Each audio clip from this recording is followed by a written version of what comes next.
a therapy crowd because so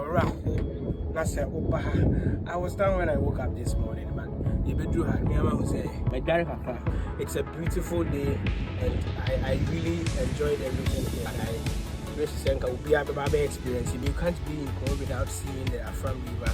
It's very beautiful, large, the landscape, the scenery, everything on point. Push me right hand side, I'll just put you a ferry is on.